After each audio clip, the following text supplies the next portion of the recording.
Fundación Edelvives patrocina este espacio cultural. 5, 4, 3, 2, 1, 0. Disfruta con Víctor Alvarado y su equipo de lo mejor del cine. Directo a las estrellas.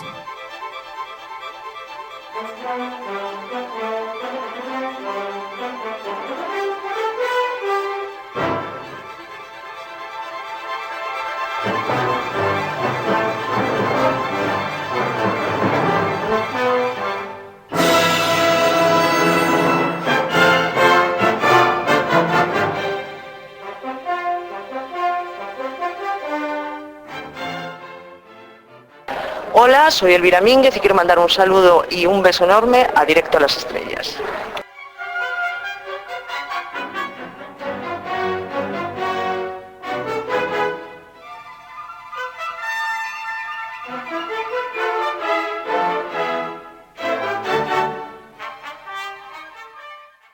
En esta ocasión les ofrecemos una propuesta distinta en nuestro homenaje al western, ya que les vamos a hablar de uno de los grandes ilustradores españoles de todos los tiempos. Nos estamos refiriendo a Manuel Prieto Muriana, que coincidió en el tiempo con otro grande que me viene a la mente como Hernández Palacios, ganador del Yellow Kid, el Oscar de los cómics, porque Norma Editorial saca a la palestra un libro del autor, un libro en formato gigante en el que se nos ofrecen 8 láminas espectaculares del género del western. Estoy convencido de que buena parte de nuestros oyentes, sobre todo nuestros padres y abuelos, han leído algunos libros y novelas ilustradas por este señor, cuyos títulos fueron ilustrados por este pintor que usaba acuarelas guache, unas acuarelas especiales y también acrílicos para sus trabajos, pues el óleo lo tenía que dejar a secar y no daba tiempo por la cantidad de pedidos que tenía en España y en el extranjero. Hizo portadas clave como por ejemplo para Murder Club, FBI o Galería Siniestra.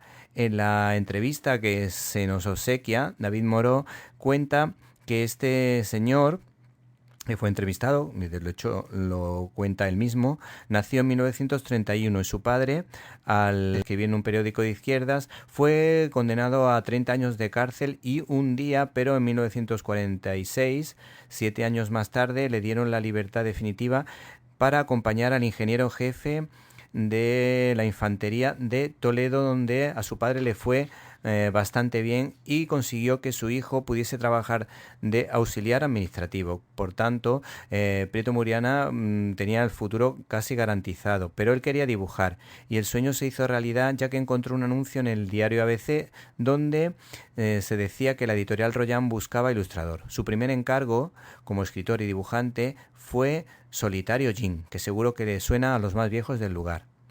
Allí, por lo visto, en Toledo, pues se casó y tuvo 3 hijos y no tuvo especialmente problema con la censura, siempre que no se metiera en temas de moral, sexo y desnudos, algo que tampoco era propio de la época, meter este tipo de temáticas en las ilustraciones de las portadas de los libros. La editorial Royan cerró y por eso él tuvo que ir a Barcelona, donde tuvo la suerte de trabajar en Norma Editorial. Entre sus grandes trabajos se encuentra el éxito que supuso poder ilustrar la colección de James Bond, así como su trabajo ilustrando las portadas de la agente secreta Brigitte Montfort para la colección ZZ7, cuyas historias tienen buena pinta. Entre las páginas de este ejemplar destaca un boceto que realizó para la revista Super Gallo Italiano, en la que aparece un detective, un gato detective con pinta de Sherlock Holmes, vigilando las portadas de diferentes libros, entre, por ejemplo, los que destaca Dorothy Sayers, de la que hemos hablado en este programa. Por último, este libro de artista recoge 8 láminas gigantes sobre figuras icónicas del western como el general Custer o el indio Jerónimo.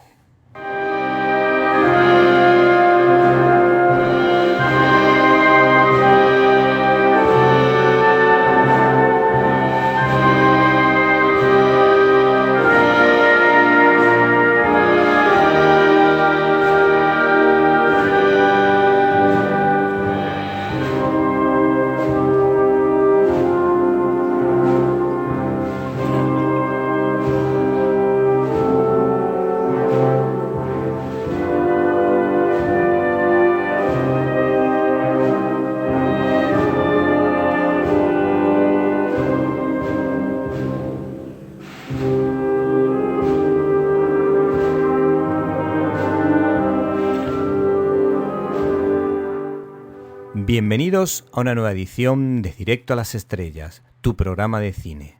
Esta semana estamos resacosos y contentos por la visita del Papa León XIV aquí a España, que desde luego ha movido a mucha gente joven, algo realmente importante. Y por otra parte estamos en una semana marcada por el calvario judicial de PS.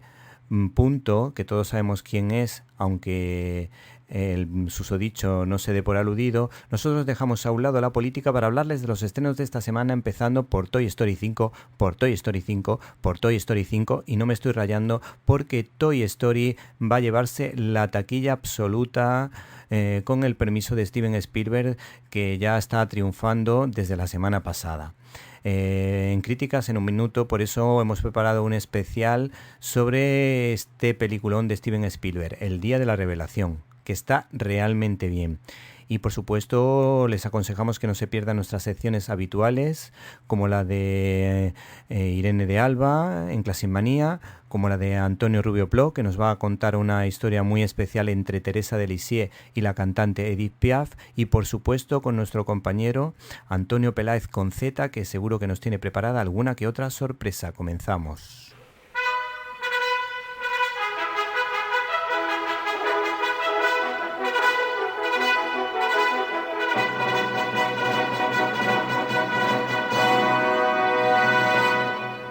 La cartelera.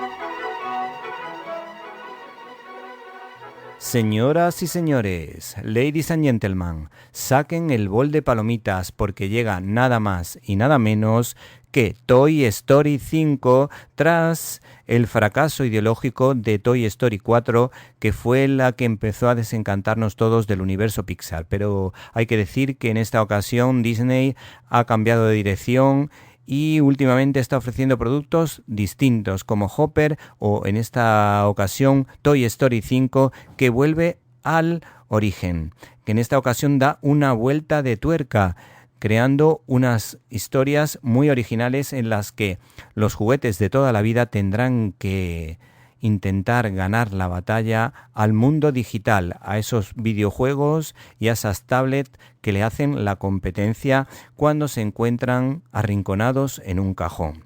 En esta ocasión se ha buscado una historia en la que Jessie, la coprotagonista de la segunda entrega de Toy Story, que está muy bien, que tenía un mensaje muy positivo, gana cierto protagonismo, ocupa un lugar importante y se ha intentado buscar la vía de este personaje, porque ya la vía de nuestro personaje queridísimo, Woody, que recuerda a John Wayne, pues de alguna manera ya se había reutilizado demasiado. En esta ocasión sí sigue siendo el protagonista, pero Jessie pues ocupa un lugar bastante importante.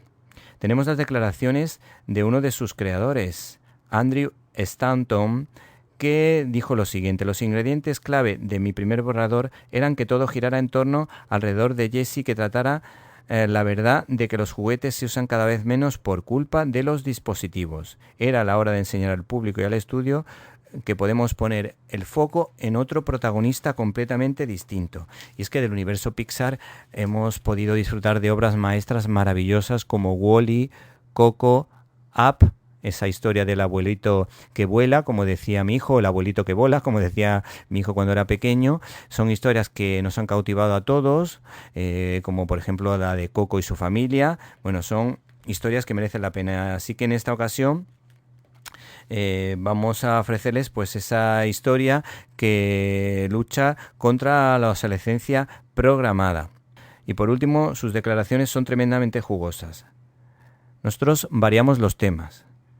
Si hubiésemos hecho una película sobre juguetes en los años 70, pues hubiésemos hablado de las televisiones de casa quitando tiempo a los juguetes. Pero hay que decir que una cosa no superpuso a la otra. Estás escuchando Directo a las Estrellas. Víctor Alvarado.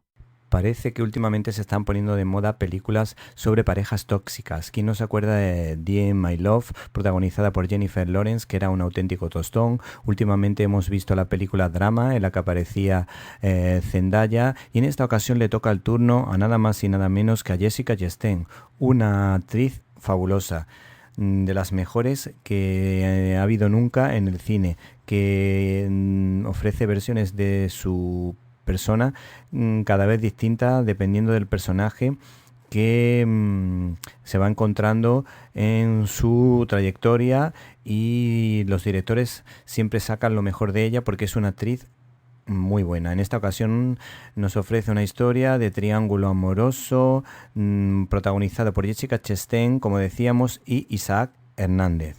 La dirección ha corrido a cargo del director Michel Franco, que nos ofrece una historia fría y en la que se cuenta la historia de Fernando, un joven bailarín de ballet mexicano. Sueña con el reconocimiento internacional y una vida en Estados Unidos, creyendo que le apoyará su amante Jennifer, interpretado por Jessica Chastain, una filántropa de la alta sociedad que lo deja todo atrás. Sin embargo, ella hará todo lo que sea para proteger el futuro de ambos y la vida que ha construido. Y hemos encontrado una crítica potentísima que destroza esta película y que dice lo siguiente: a pesar de sus explícitas escenas de sexo, la muy cansina película que escribe y dirige el mexicano Michel Franco es gélida como un bloque de hielo. Los personajes casi parecen autómatas sobre los que pesan como una pesadísima losa sus inamovibles circunstancias sociales.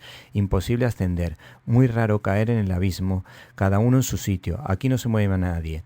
Incluso cuando asoman el despecho, la violencia y el afán de venganza, aquello te deja frío, muy frío.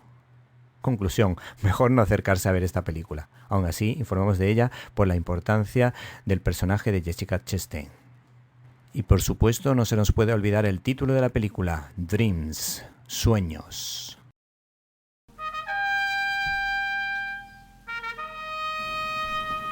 Abrimos nuestro canal habitual de comunicación invitándoles a que entren en Facebook con el nombre Víctor Alvarado _Directo a las Estrellas. Esperamos su comentario.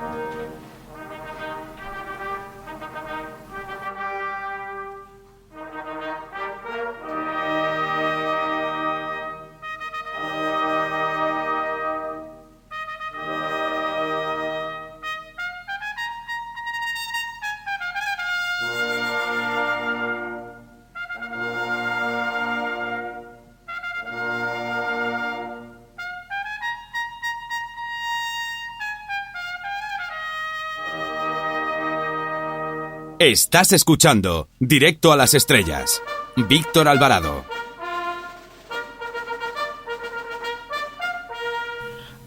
@CineLibertad es nuestra cuenta de Twitter. Para escuchar tus agudos comentarios te esperamos en @CineLibertad.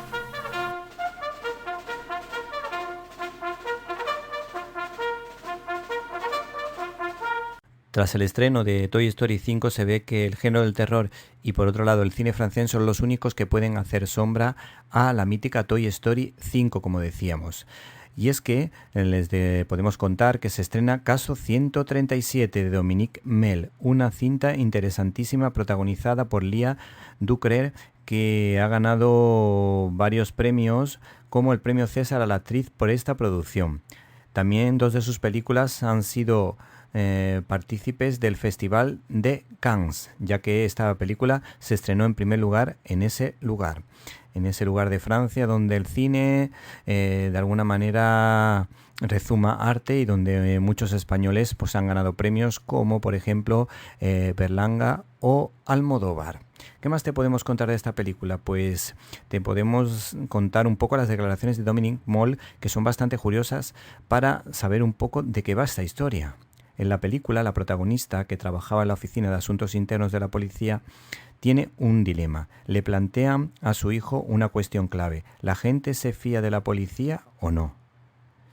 Todo lo que tiene que ver con los temas policiales en relación a muchos temas que preocupan a los franceses, y en donde se cuenta la historia de un caso de violencia policial que pondrán en jaque la ética y la moralidad del agente Stéphanie Bertrand, que forma parte de la Unidad de Asuntos Internos.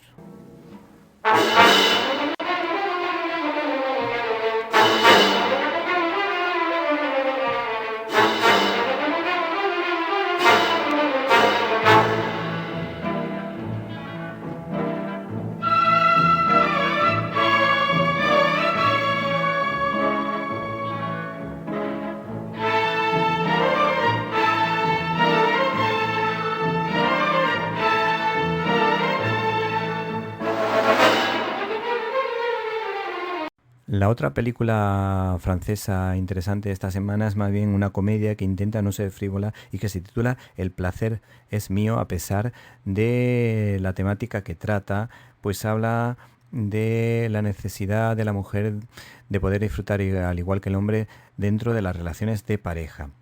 Dice el director de esta película, Rin Kerichi, que se crió en una familia bastante conservadora y, por lo visto, según él, el placer femenino ha sido ocultado o tenido como un tabú social durante mucho tiempo. Él ha intentado sacar rédito de este tema contando una historia donde la elegancia es lo que prima por encima del mal gusto, contando una historia universal, y para ello ha contado con dos directores franceses, o mejor dicho, dos actores franceses como Alexandre Lamy y François Cluzet, que son dos de los mejores del panorama francés y que creo que tienen proyección internacional, y solo por eso yo creo que ya merece la pena ver esta producción. Esta es la forma en la que su director nos ha vendido la película, pero hemos encontrado una crítica en la página web de Cine 21 en la que tan solo le ponen 4 sobre 10 a esta producción,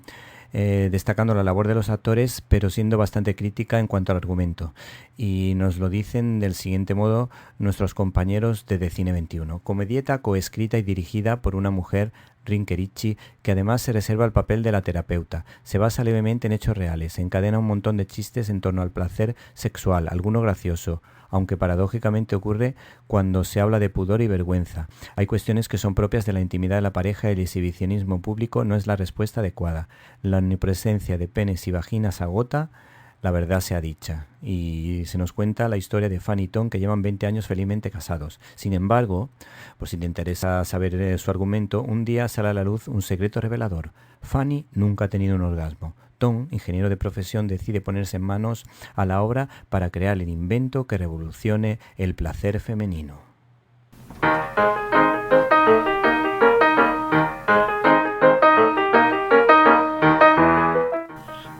@CineLibertad es nuestra cuenta de Twitter. Para escuchar tus agudos comentarios te esperamos en @CineLibertad.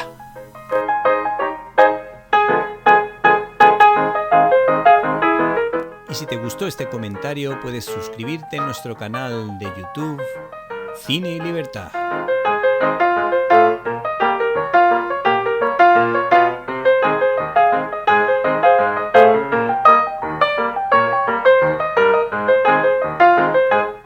Críticas en un minuto.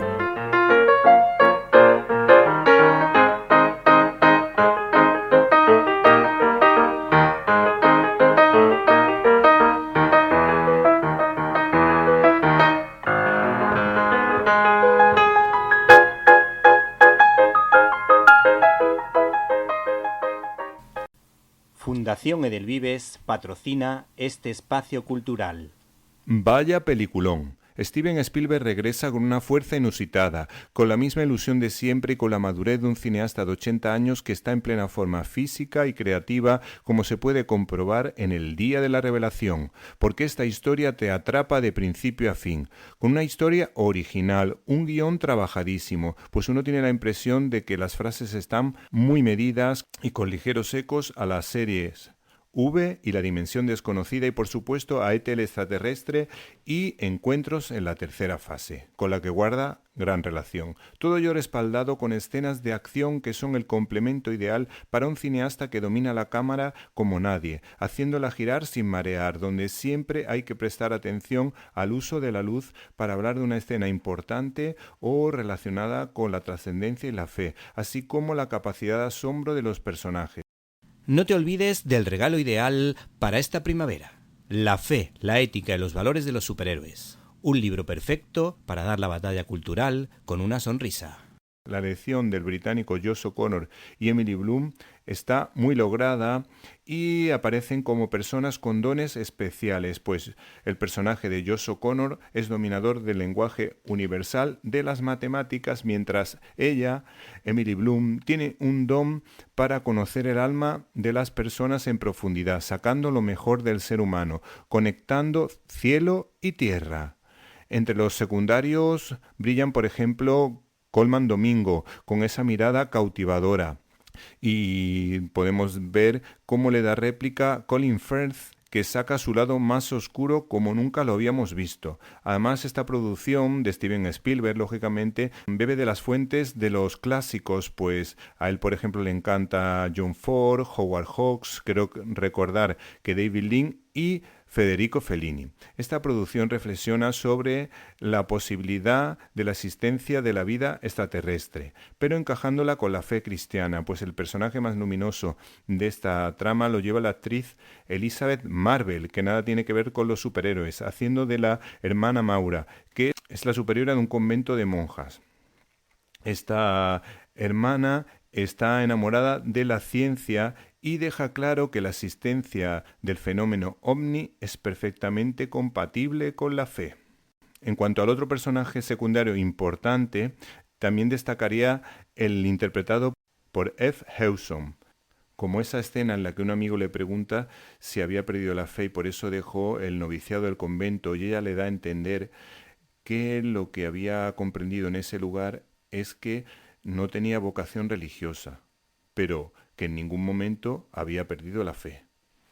Si te gustan nuestras intervenciones, nos gustaría que te suscribieses o te hicieses miembro de nuestro canal de YouTube Cine y Libertad. Señoras y señores, ladies and gentlemen, preparen el bol de palomitas porque llega Steven Spielberg con un peliculón, El día de la revelación, que tiene un repartazo de lujo. Emily Bloom, Josh O'Connor, Colin Firth o Colman Domingo forman parte de ese potente elenco, en el que Steven Spielberg rompe su regla de 2 películas por género.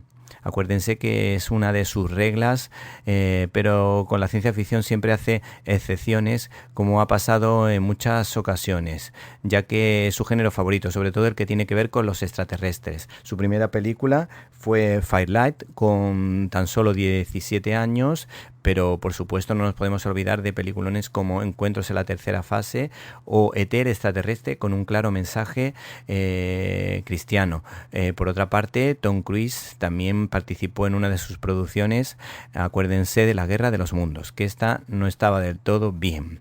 El caso es que vuelve a las andadas con una película muy prometedora. Además, ha disfrutado mucho porque le encanta escribir historias. No le ha importado escribir 40 borradores de esta película y dice que es algo muy barato escribir, que no le importa hacerlo muchas veces para encontrar una historia que merezca la pena. Bueno, esto tiene mucho que ver con ese artículo, El día de la revelación de 2017. Como dato curioso les podemos decir que hace unos meses, creo recordar que Donald Trump liberó los archivos secretos del Pentágono en relación con los avistamientos ovnis, y que fue una de las que más veces ha visitado la página web para buscar la documentación. Miles de personas y de periodistas han estado investigando sobre ese tema, sobre esos archivos desclasificados. El caso es que Steven Spielberg pues vuelve a la carga. Dice que el que le hizo descubrir el mundo del universo fue su padre al comprarle un telescopio, y que desde su más tierna infancia pues siempre intentó ver las estrellas con él y conocerlas en profundidad.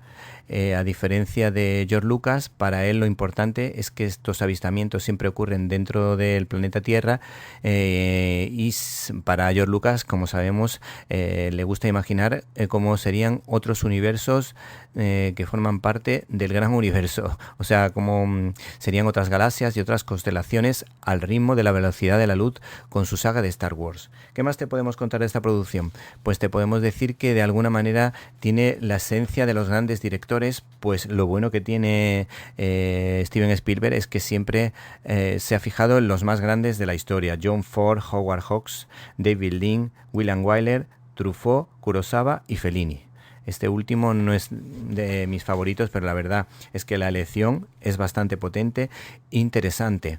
Un Steven Spielberg que en esta ocasión nos cuenta una historia que vamos a comentarle para que piensen si se atreven a ver esta historia. ¿Y si descubrieras que no estamos solos? ¿Y si alguien te abriera los ojos y te lo demostrase? ¿Te asustarías? Este verano la verdad será revelada a 7.000 millones de personas, ya que llega el día de la revelación.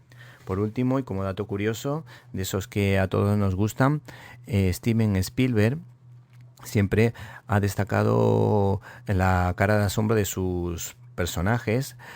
También es importante fijarse en los momentos en los que los personajes están más iluminados, porque quiere decir algo especial relacionado con Dios y la trascendencia. Y por último, les voy a comentar un dato que yo no sabía y que creo que les va a interesar, pues hay que decir que Steven Spielberg dirigió el episodio piloto de la serie Colombo y que además tuvo muchísimo éxito. O sea que, ¿quién nos iba a decir que Colombo iba a ser dirigida o había estado dirigida por primera vez por Steven Spielberg?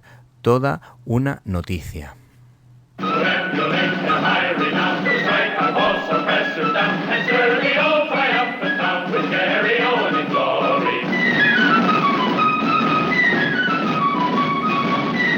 Storyboard.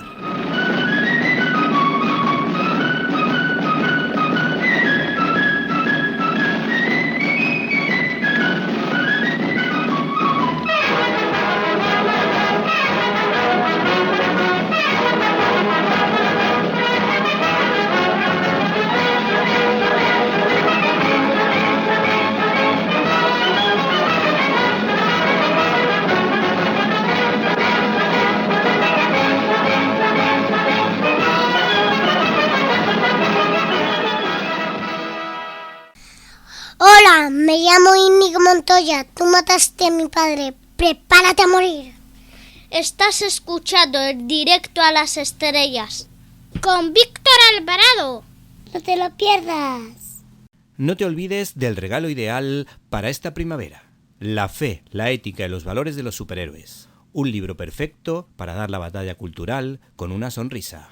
Ante las expectativas generadas por la nueva entrega de Supergirl, la editorial Panini está sacando su arsenal sobre la mítica prima de Clark Kent, Clara Zor-El, y en esta ocasión le ha tocado el turno al gran guionista Tom King, capaz de hacernos reflexionar sobre la vocación matrimonial a través de Batman y Catwoman, o hacer lo propio sobre la inteligencia artificial mediante el personaje de Visión, o incluso filosofar sobre el sentido de la paternidad mediante el personaje de Mr. Milagro. Este trabajo ha podido realizarse a ritmo de samba, pues viene respaldado por dos autores brasileños, el dibujante Vilkis Ebeli y el colorista Mateus López.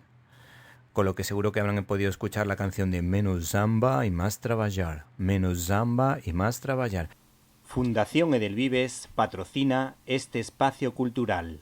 El caso es que al principio me costó un poco entrar en la historia, ya que este autor no es precisamente fácil, porque hay otros que saben nadar entre lo que puede gustar a un niño de 10 o 14 años y a la vez entusiasmar a un adulto. Tom King estaría destinado a un público adulto, amante de la novela gráfica. Y como decía, que una vez que se comprende que se trata de una space opera de gran nivel literario, donde una guerrera medieval con ansia de venganza debe tratar de entender lo que pasa por la cabeza de Clara Zor-El, pues entendemos que esta historia puede ser interesante para los que estamos enamorados de alguna manera del personaje.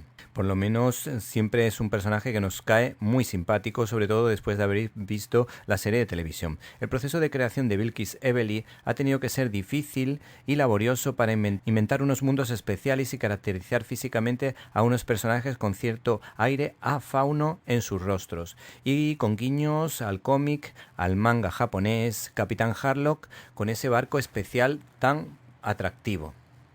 El texto que ahora les vamos a presentar es clave para entender el alma de Supergirl a través de su compañera de batallas que nos habla de ella misma. Lo que escribo a continuación lo hago en base a mis observaciones en aquellos lejanos días junto a la mayor guerrera de la historia en esta augusta realidad que todos llamamos hogar.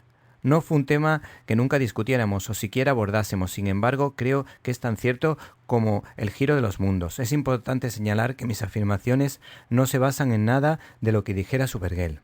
Veréis, lo que no se entiende bien sobre la hija de Krypton es que su poder no consistía en la acción, sino en la contención, la resistencia y la pasión. Ella no elegía disparar un rayo con los ojos, o tener aliento gélido, o correr más veloz que una bala. No, ella contenía su visión calorífica para mirarte a la cara.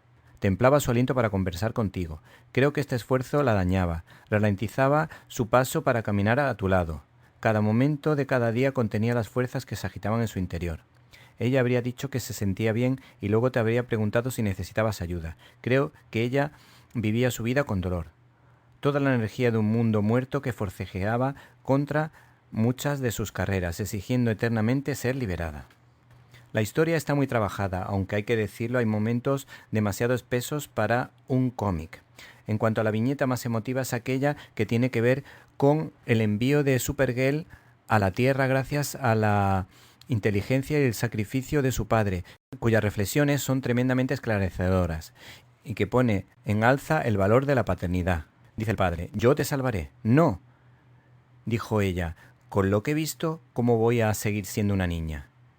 El padre le contesta: «El día de mañana llegará pronto, y yo moriré, y este lugar morirá, y las estrellas caerán, y los soles saldrán, y tú serás una mujer que mirará hacia atrás en las muchas décadas de la vida.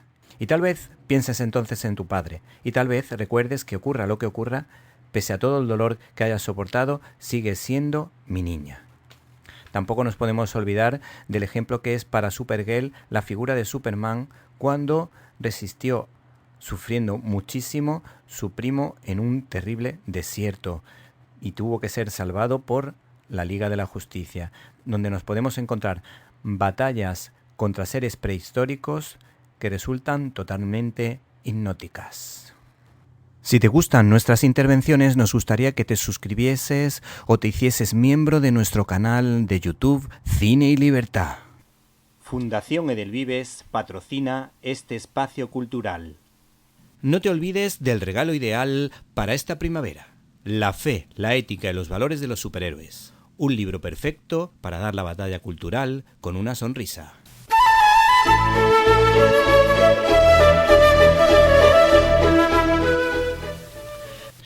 El año pasado se cumplieron 100 años de la canonización de Teresa de Lisieux, casi 30 años después de su muerte.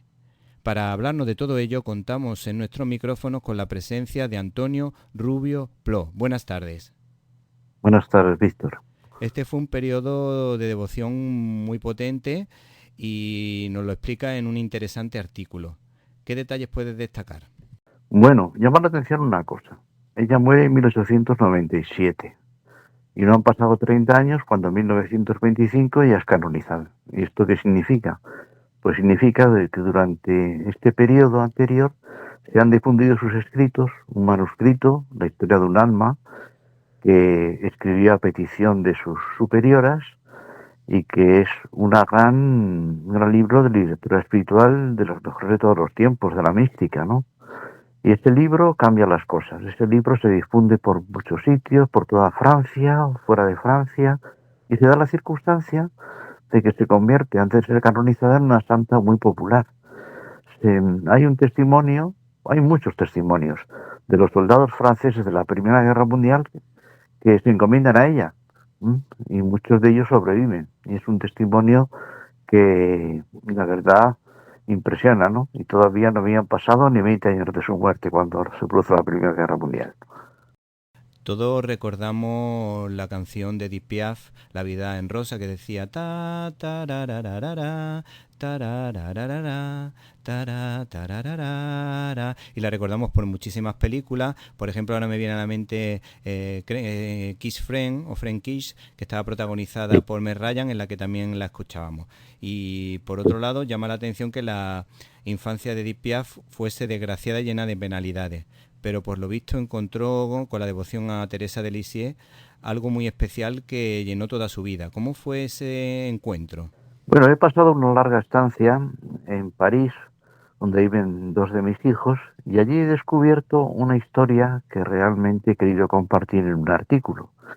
Descubrí en un libro que se publicó hace unos 4 años sobre Teresa de Lisieux, que aparece vestida en el libro, vestida en una fotografía de la época, de Juana de Arco. A ella le gustaban mucho las representaciones teatrales, y encarnaba a Juana de Arco. Y entonces el libro se titula Teresa de Lisieux, guerrera. Y ese libro, que se refiere a las guerras, de la lucha espiritual, evidentemente, tiene una anécdota singular. De hecho, nació en un distrito pobre de París, el distrito 20, que era una época hacia 1915, en la que había mucha emigración de muchas partes de Francia, después ya sería de otros lugares del mundo, y su madre la abandonó, nació fuera del matrimonio, ¿no? Bueno, la abandonó exactamente, no la confió a su padre, pero su padre, que era un músico callejero, de hecho, la afición por la música y el espectáculo le venía de familia, a Edith Piaf, pues no podía llevarla consigo a los espectáculos, porque era un artista ambulante que iba de circo o por la calle, y se le ocurrió confiársela a su madre. Pero esta señora, la madre, la abuela de Edith, era nada menos que la mujer, la madame, que regentaba un prostíbulo en un pueblecito de Normandía. Ahí es nada. Y ahí se fue la niña, ¿no? Y ahí transcurrieron sus primeros años. En ese ambiente en el que, a pesar de todo, las mujeres que trabajaban allí, pues cuidaban de ella. Y tuvo una enfermedad en la vista, que iba a perder la vista, y a la abuela y a las señoritas que había allí, se les ocurrió que a lo mejor podía ayudarla Teresa de Lisieux. Teresa de Lisieux no era santa, estamos en el año 1921, he dicho que fue en 1925, pero como el lugar en que vivía esta gente estaba cerca de Lisieux, fueron en peregrinación a la tumba, y allí estas señoras, un cortejo bastante singular, llevaron a la pequeña Edith, que tenía entonces 6 años, y le tocaron los ojos con tierra alrededor de la tumba, ¿no? Y pidieron que se curara, ¿no? Había testimonios de curaciones, pero ella todavía no era santa, ¿no? Y efectivamente, al poco tiempo, la pequeña Edith recobró la vista, ¿no? Y esta es la historia singular de cómo la fe de unas prostitutas obró el milagro. Sí, bueno, recientemente se han estrenado algunas películas relacionadas con muchas de estas mujeres que fueron acogidas por muchos conventos de monjas que les ayudaron en muchas ocasiones. Hace poco tuvimos la suerte de ver una producción de Pablo Moreno que trataba este tema. Luego, por otra parte, ¿cómo acompañó la devoción de Santa Teresa de Lisieux en la carrera artística de Edith Piaf? Es un detalle que no conocía mucha gente. Ella, evidentemente, llevó una vida bastante, por así decirlo, desordenada. Tanto es así que, fíjate lo que son las cosas, ella es muy joven, no tenía 48 años, pero una vida de tabaquismo, de abuso de estupefacientes y otras cosas, también alcoholismo, motivado por desengaños tan continuos, y cuando encontraba su amor, pues a veces un caso de un boxeador, Buster Damon, en un accidente de avión, pues se quedaba muy sola y se consolaba, entre comillas, con eso. Pero también estaba agradecida a Teresa de Lisieux, de tal manera que llevaba siempre, ponía en su mesilla el libro de la historia de un alma, que pues comentado que es el manuscrito de Teresa de Lisieux, pero también viajaba a Lisieux, a donde hoy está la basílica, para rezar allí ante los restos y las reliquias, mejor dicho, que se conservan en esa basílica, ¿no? Y eso lo hacía casi anualmente. Después llevaba una estampa, una medallita, mejor dicho, una estampa, que llevaba consigo en todas las actuaciones. Y antes de salir, pues se encomendaba a la santa, ¿no? Y ya digo, que fue curioso que se le negó un funeral católico, porque por la vida que había llevado, eran cosas de la época, era 1963. Pero eso no impidió que un sacerdote bendijera, la acompañara cuando fue inhumada en un cementerio parisino. Y precisamente ahí queda esto, ¿no? Una mujer muy desgraciada en lo personal, que triunfó en el mundo de la música y que a pesar de todo tenía una gran devoción a esa pequeña santa, pero grande, Teresa de Lisieux. Bueno, esto que nos comenta, pues recuerda a grandes columnistas de la prensa como el recientemente fallecido, bueno, hace unos años, David Gistau, que contaba siempre temas periodísticos de una manera muy peculiar y también inventaba otras veces historias y lo hacía de una manera magistral. Yo descubrí la figura de Teresa de Lisieux a través del sacerdote Jacques Felix en una charla y me llamó muchísimo la atención que explicaba cuál es la técnica de esta mujer para sufrir menos, para ser más feliz, y decía que ella se sentía o se hacía tremendamente pequeña, se sentía pequeña, humilde, sencilla, y de esa manera veía los problemas de otra manera y se solucionaban o se encontraba la forma de llevarlo lo mejor posible. Y yo en alguna ocasión he intentado utilizar esta técnica cuando un problema me abrumaba y la verdad que es que funciona, ¿eh? O sea que esa mujer se nota que es o podría ser perfectamente una doctora de la Iglesia. Y lo es porque fue mundo la hizo doctora de la Iglesia en 1997, en una visita que hizo a París. Efectivamente, su doctorado de la Iglesia parte de extender entre los fieles el concepto de infancia espiritual, de filiación divina, ¿no? Y ser un niño delante de Dios, un Padre amoroso que cuida de todos nosotros, aunque en algún momento puede no parecerlo, pero sabe mejor lo que nos conviene. Bueno, la verdad que solo con eso que has dicho ya podemos decir que tenemos un pequeño legado espiritual que tiene una fuerza impresionante. Luego, por último, te queríamos preguntar si habías podido visitar algún lugar donde estuvo Teresa de Lisieux, ya que te gusta tanto Francia, conoces tanto de Francia y de Inglaterra, pues a lo mejor has podido visitar algún lugar. Pero antes me gustaría recordar que se han estrenado varias películas a lo largo de la historia, una en 1960, otra en 1929, luego hay dos más famosas, más cercanas quizás, de Alain Cavalier y de Leonardo de Filippis, que se han estrenado, se estrenó creo recordar en los años 80, algunas de ellas. Y por último, Bosco Film está produciendo una película, una coproducción hispano-francesa de Vincent Motets, que se está recogiendo el dinero, el presupuesto a través del crowdfunding y necesita 160.000 euros para hacer una película, para que veamos lo que cuesta hacer una película incluso pequeña, y la recaudación va por unos 100.000 euros. Así que las expectativas tienen que ser muy buenas, o por lo menos son buenas porque Bosco Film siempre apuesta por la calidad. Así que por último, si te parece, concluimos con esas visitas que a lo mejor ha hecho a algunos de los lugares donde ella estuvo presente.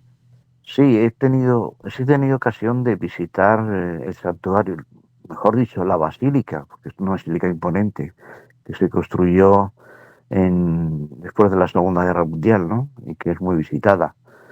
Y que ahí se guardan las reliquias de Santa Teresita, y también en una cripta están los restos de los padres de Santa Teresita, el matrimonio Luis y Celia, que fueron beatificados canonizados hace pocos años. Pero Lisieux no es muy conocido porque muchas veces la gente pasa de largo. Se fija más en la costa de Normandía, que está a 30 kilómetros o 40, donde hay ciudades que son turísticas, como Deauville, ¿no? Donde se celebra un festival de cine americano y otros eventos hípicos y demás, pero a veces se olvidan un poco de Lisieux. Hay que ir directamente a buscarlo, ¿no? Y no decepciona, vale la pena, ¿no? Es una basílica muy espectacular. Bueno, pues y ahí está sobre todo las reliquias de la santa. Bueno, pues nos quedamos con esta patrona de la infancia misionera que tanto inspira a muchas personas y a muchos niños. Pues muy bien, es un gran ejemplo y un modelo a seguir. Si te gustan nuestras intervenciones, nos gustaría que te suscribieses o te hicieses miembro de nuestro canal de YouTube Cine y Libertad.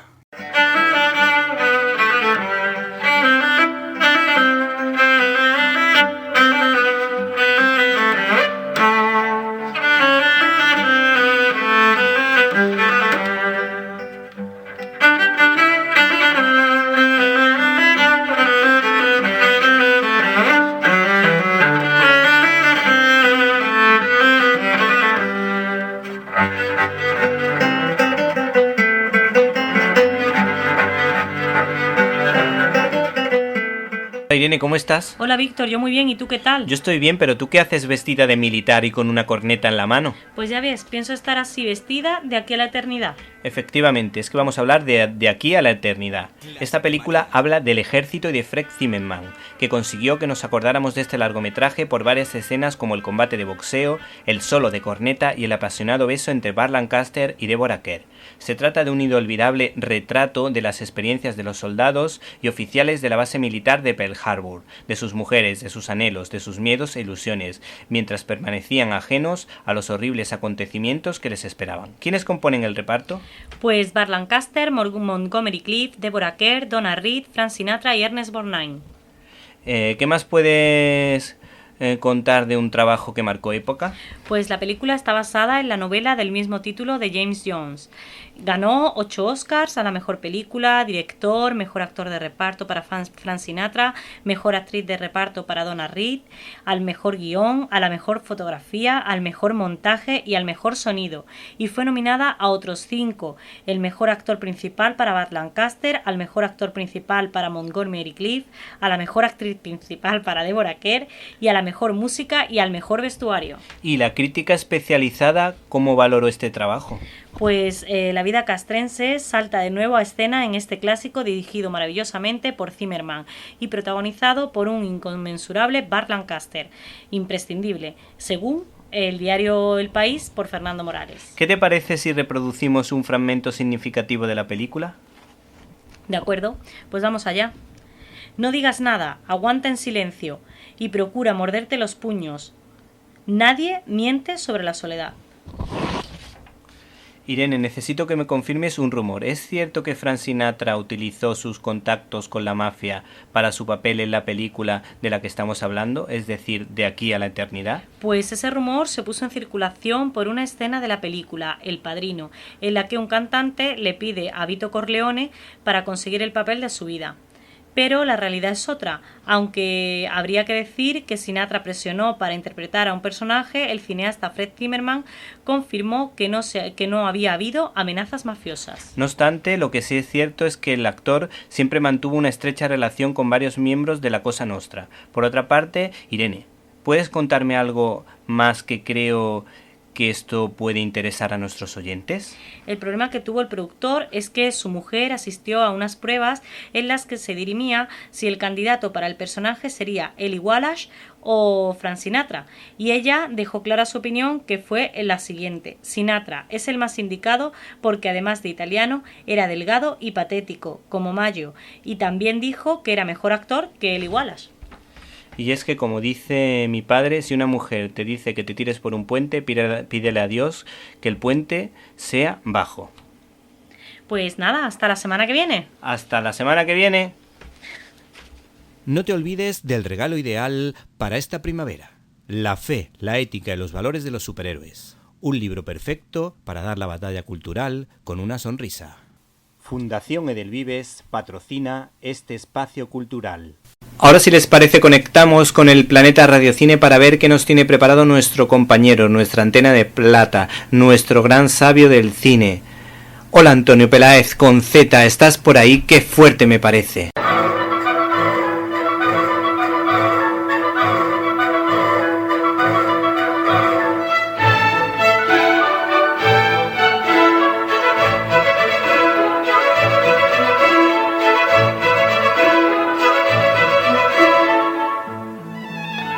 ¡Qué fuerte!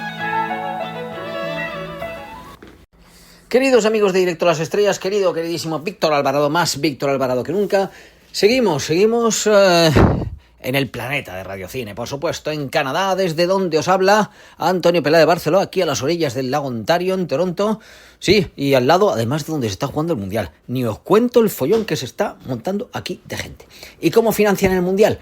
A base de patrocinios muy caros y a base de cobrar los perritos calientes a más de $25. Los dólares canadienses no son como los americanos, pero vamos, es como 1,5 euros. O sea, la salchicha vale menos de $1. El bimbollito, ni os cuento. ¿Y el resto? ¿Qué pasa? ¿El ketchup es tan caro? Bueno, pues eso es lo que nos preguntamos también en el mundo del cine. ¿cómo financiamos las películas si luego la gente no nos va a verlas? ¿O cómo financiamos esas películas que a veces la gente no va a verlas y luego quedan para siempre?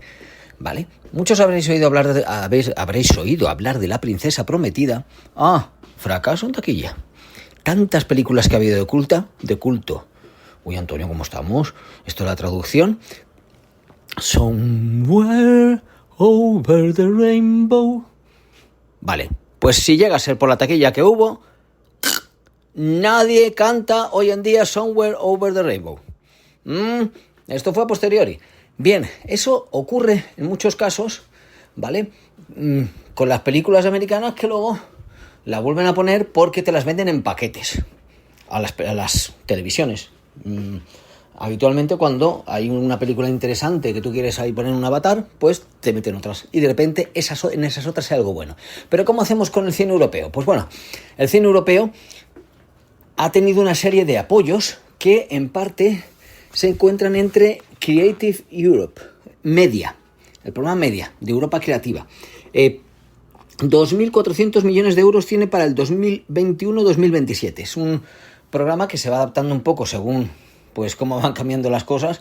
Ni os cuento, yo creo que cuando hicieran para 2021 no pensaban que iba a estar todo el tema de la pandemia y demás, y cómo ha cambiado todo el mundo de las plataformas. Esto tendrá que tener un cambio importante para 2028. En España hay unas líneas generales. Normalmente esto está ligado al presupuesto, pero aquí como el presidente se está saltando el presupuesto como quiere, puede hacer un poco lo que quieren, pero bueno. Hay unas ayudas generales y a 6 selectivas hay de cortometrajes, de distribución, de participación en festivales. Estas son casi automáticas, dependiendo un poco del festival al que vayas, ¿vale? Y de organización de festivales, ¿vale? Estas depende un poco del prestigio. Tengo tu festival. Las que son un poquito más conocidas son las de los largometrajes, las generales. Para los largometrajes, pues que puedan ser más o menos conocidos, más o menos de taquilla, ¿vale? Muchos de ellos hoy en día, por cierto, están financiados por televisiones que están obligadas a participar en el cine, que en su momento lo de que les obligaron a participar en el cine les sentó muy mal. Y ahora, curiosamente, una de las divisiones más rentables de las televisiones es esa, la de cine, pero porque están haciendo grandes taquillazos. No es para también ese cine independiente que en cierto modo debería, y no siempre hace porque a veces se utiliza con fines políticos, eso lo sabemos todos, pero debería mantener la cultura, las tradiciones, las ideas de un país, descubrirte lo que es un país, no un país, una comunidad o la Unión Europea, una cultura. En fin, dicha esta reflexión, las ayudas selectivas, que son las de, ¿vale?, las películas más independientes, documentales, antes de que hiciera Sirat, ¿vale?, que ahora ya todo el mundo conocemos a Oliver Laxe, ¿qué pasa? Pero antes no le conocíamos, pues yo antes ya le había entrevistado, me pareció el chico muy majo, ¿vale? A lo mejor puede ir místico y volando por los aires, pues bien, pues ole por él, se ahorra un dinero. Bueno, el caso es que esos parten de 20 millones, pero pueden llegar hasta 37, ¿vale? Porque hay casos especiales de películas dirigidas por mujeres, documentales, animación, experimental y coproducciones minoritarias. Entonces, aquí, coproducciones minoritarias, ¿qué significa? Cuando coproduces con otro país y, por ejemplo, si haces una serie de animación, lo que te sirve eso es que para que sea más barata. Y entonces luego, haces caja. Y esa serie, que a lo mejor es muy conocida, no sé, ahora mismo estoy pensando en La Patrulla Canina, pero eso no fue coproducción con España. Pero si hubiera sido coproducción con España, nos hubiéramos ahorrado un dineral, porque La Patrulla Canina, por cierto, es de Canadá, ¿vale? En muchas series de animación se hace así para completar entre distintos países, porque es muy complicado sacar todo el dinero que se necesita en un primer momento y luego puede terminar siendo un éxito porque te ahorras un dinero si ha ido bien. Y si no, pues mira, lo hemos sacado adelante y seguimos. El caso es que las ayudas generales han ascendido, en 2026 son 62 millones de euros. Yo estas las entiendo menos porque aquí en principio van mucho, pues películas que van a recibir bastante dinero, ¿vale? Pero en este sentido sí que ha ido cambiando tanto la política europea como la política española, porque ahora mismo lo que hay es muchas ayudas fiscales. Según el territorio, por ejemplo, esto se hace mucho en Navarra, se ha hecho en Canarias, y además con bastante éxito, para atraer rodajes tanto españoles como sobre todo de fuera, ¿vale? Si invierten en la región, tú, del dinero que invierten, les devuelves más dinero. Esto es como si cuando en el IRPF, cuando en los impuestos nos hacen descuentos, pues consiguiéramos que nos devolviera un poquito más de dinero. Mira, si fuera solamente... Oye, si fuera por ir al cine, podrían hacer descuentos, ¿no?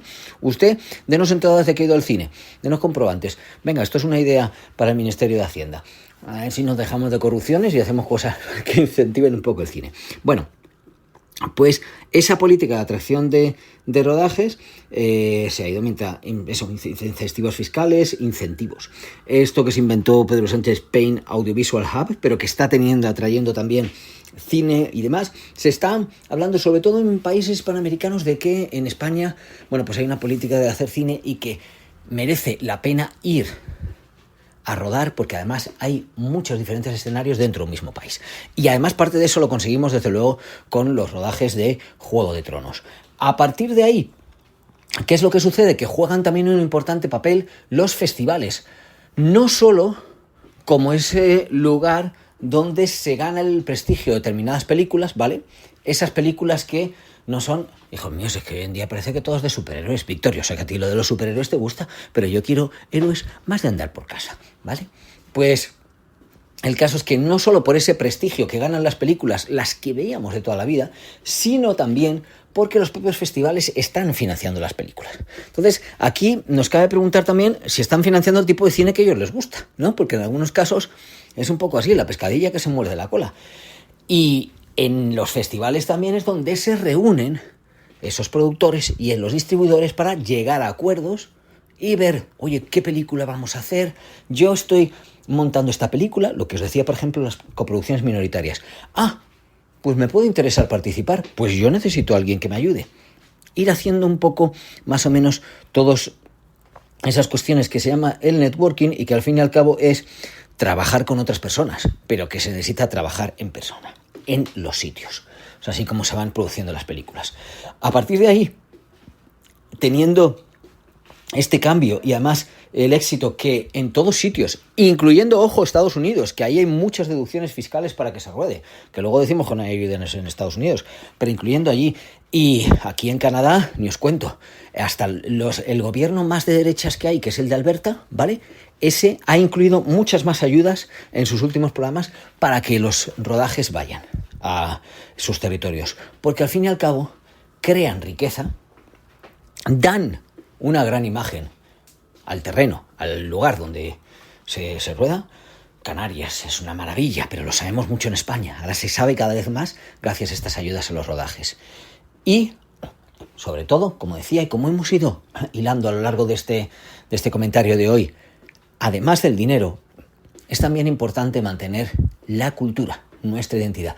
En ese sentido sería interesante generar una auténtica diversidad, una auténtica variedad en todo lo que se crea, pero tendremos que seguir luchando por ello. Os ha hablado desde Canadá, Antonio Pelá de Barceló. Un saludo, un abrazo, hasta la próxima. Bueno, llegó el momento de la despedida, pero antes quiero agradecer el trabajo a todo el equipo de Directo a las Estrellas. Un abrazo para Antonio, Irene, Guadalupe, Jaime, Carlos y Javier, sin los que hubiese sido imposible realizar este programa. Espero que usted, y también usted, o tal vez tú, hayas pasado un rato entretenido. Recibe un cordial saludo de Víctor Alvarado y hasta la semana que viene.